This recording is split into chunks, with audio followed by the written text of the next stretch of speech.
Hello, my name is Scott Agster, and I'm a proud member of the Twin Cities Musicians Union, Local 3073 AFM. And today I want to talk to you a little bit about the different gear you'll need to be able to up your game on your home recordings and on your home presentations through online lessons. So today we're going to talk a little bit about what sound is and the different types of gear that are involved in the signal chain, all the way from the original sound to your computer where you will be able to manipulate the sound.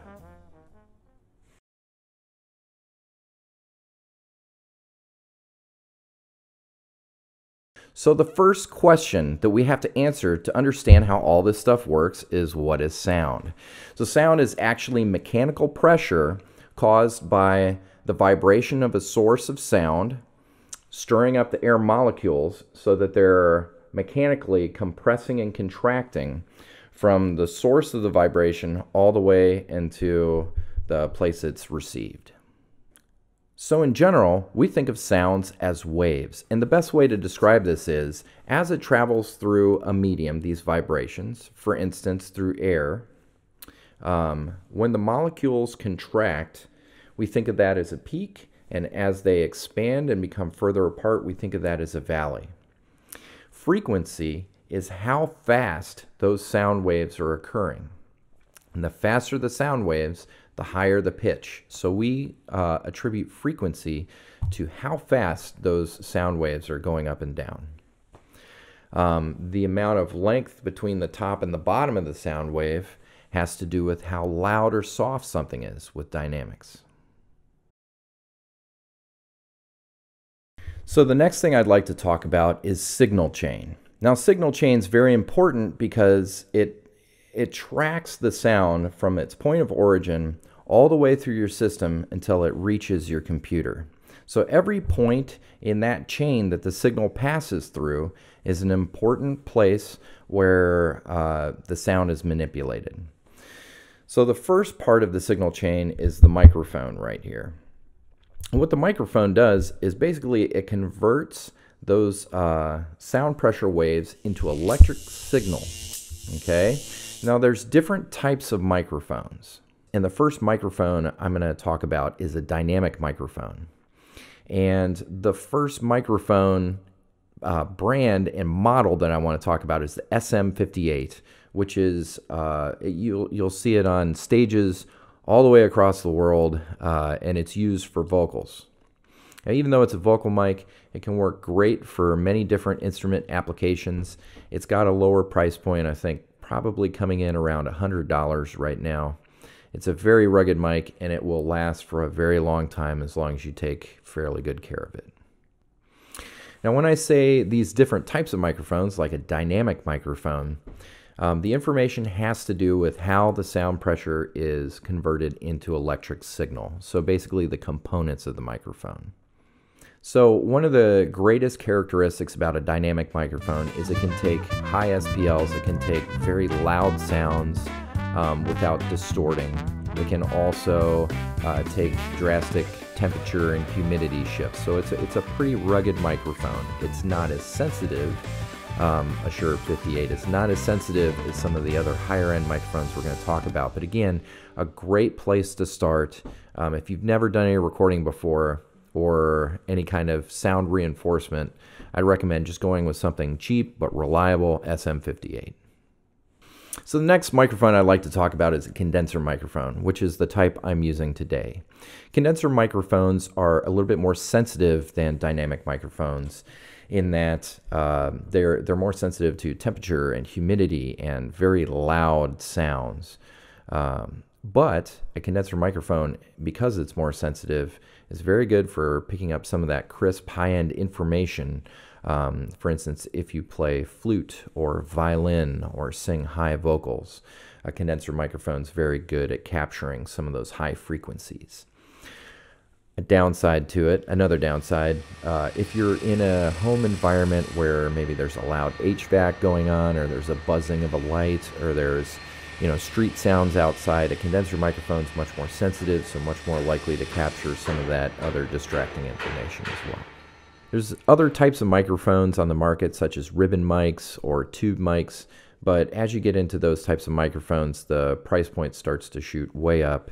And since this is an introductory video, I think I'm going to end my discussion at dynamic mics and condenser mics. The next thing we should talk about are the polar patterns of a microphone. Very important information when you're buying a microphone.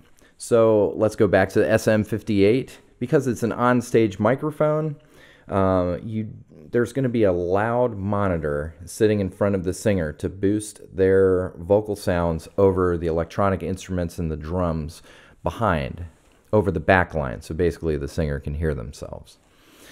Because of this, that sound is going to be loudly coming towards the back of the microphone. Okay? And what happens is, imagine this.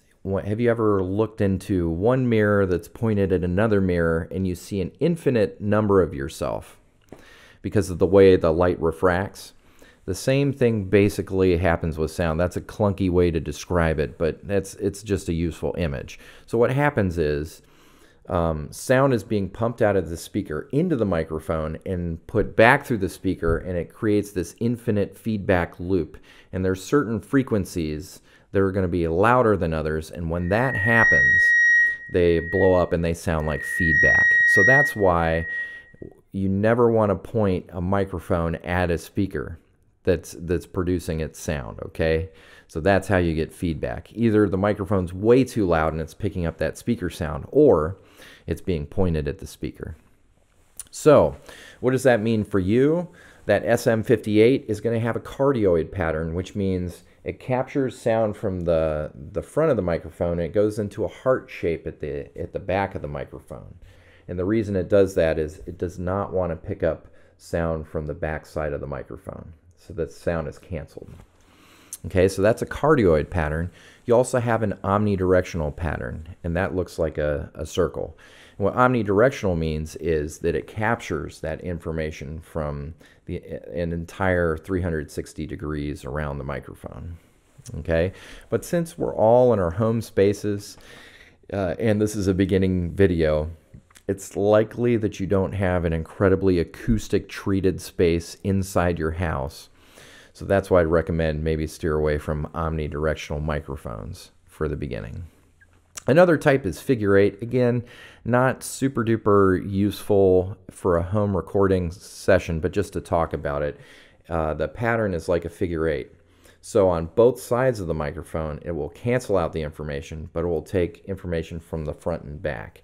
What that's good for is if you have musicians sitting next to themselves, okay, you can place the microphone so it's canceling out the information either side. The next part of the signal chain is your mic cable, or your XLR cable, and it's called XLR for external line return, and that has to do with this 3-prong connector at each end of the cable. What the microphone cable does is it takes that electrical signal and it moves it a distance away from the microphone.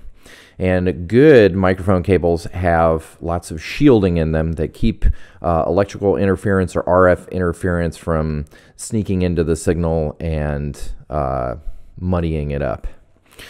Basically radio frequencies, things like that. So don't buy the cheapest mic cable. You don't need the most expensive, but buy something that's going to last a while.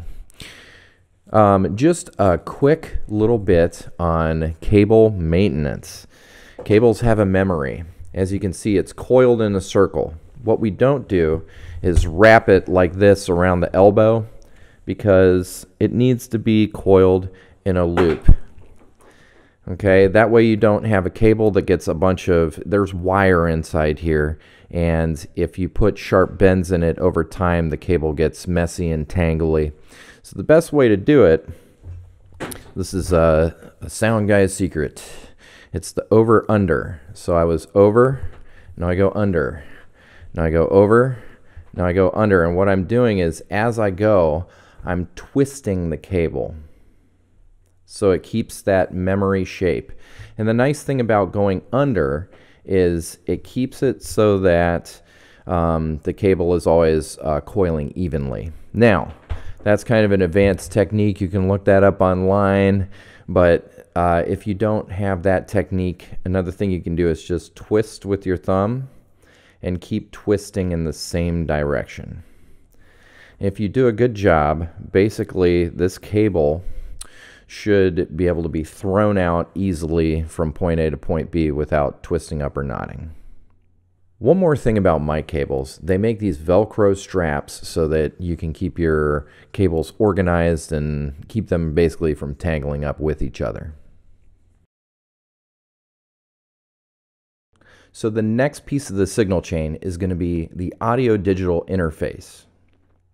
So basically what this device does is it converts the electrical signal into ones and zeros so it can be interpreted by your computer. You'll notice on the screen that I put a picture of the Focusrite Scarlett 2i2 USB audio interface, and I'm looking on Sweetwater right now and it's $160. Not a bad deal for entry-level interface with 2 slots, so you could add either 2 different microphones or 2 different instrument cables into the same device.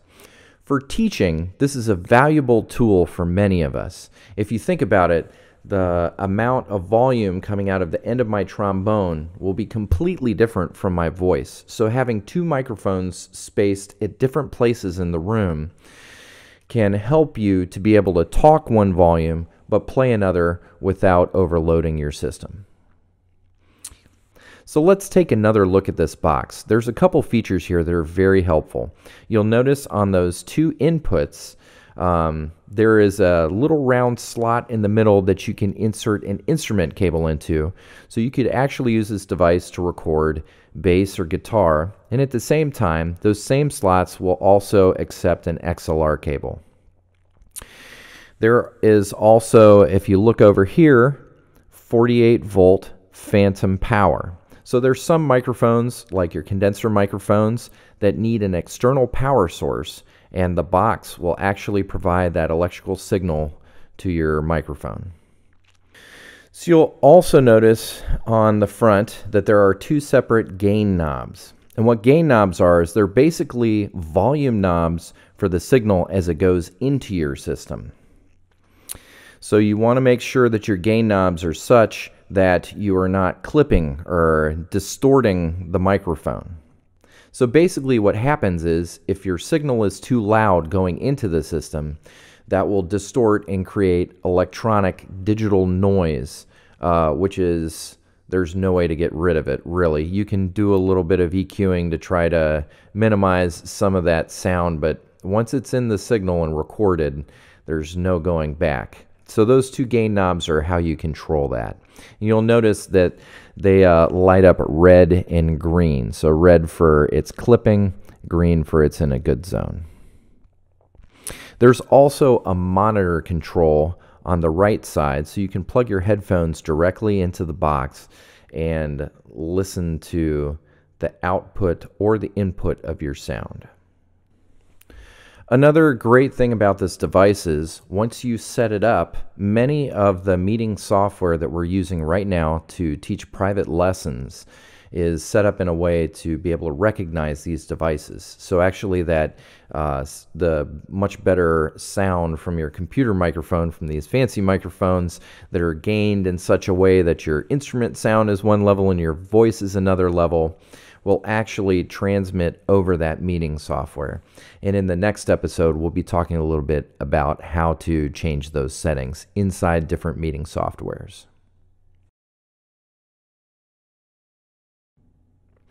So there's one more piece of gear that's pretty important to talk about. You're going to need some kind of microphone stand if you buy freestanding microphones. And what I mean is you'll notice that it's attached to this boom stand here, and it has its own special clip, this microphone. For the Shure SM58, you'll notice there's a regular looking mic clip right here on the screen. There's another type of microphone stand that I think you'll find useful, and that is the type of short boom that you would use for a kick drum. You can actually configure that so that it sits on your desk, and that makes for a really compact presentation of the microphone so that you don't have as much gear strewn around your workspace. So there's one more type of device I want to talk about, and that's all-inclusive USB microphone. So I don't know as much about the different quality or price points of those microphones because obviously I use a modular system. The upside of a modular system is I can swap out microphones if I want to. I can change different pieces of it, and I can transport it and use it for many different applications. The downside to it is you have lots and lots of gear kind of in your space. A USB microphone has the audio digital converter inside it, and it runs off USB power directly into your computer. So if you're really just speaking for private lessons and you just want a little bit better quality, but you're not necessarily trying to capture really, really high quality sound of your performance, this might be a simpler option for you. Of course, the downside to a USB microphone is once you purchase it, you're stuck. You can't swap out different pieces of it. It's just a self-contained microphone, and usually they're not as high quality as you can get with components. So we're coming towards the end of episode 1, and I want to talk about the final portion of the signal chain for our purposes. So at the back of the audio digital interface, you'll have a USB connector that will go into your computer. I use MacBook Pro, but there's many different types of audio editing software for the different types of computers. So for MacBook Pro, I use Logic Pro X. That is my DAW, or Digital Audio Workstation. And inside the Digital Audio Workstation, I'll be able to manipulate the sound. So I can record, and then I can cut and paste and edit and EQ and do compression and reverb and all different types of things to manipulate the sound once it's been captured. And we're going to talk about that a little bit in episode 3. Well, I hope this has helped some of you at home. I want to give a quick caveat here. I am not a professional sound tech, but I have been using this equipment for a long time. And when Dave Graff talked to me about making this presentation, I thought maybe there's a couple things I've learned along the way that can help you too. As I know many of us are at home right now teaching out of our computers, and a lot of you probably have some of the same questions I did when I was starting out. So at any rate, thanks for checking this out. Stick around for episode 2, where we're going to be talking about many of the different meeting softwares that you can use and how to maximize the sound quality from those systems for teaching private lessons.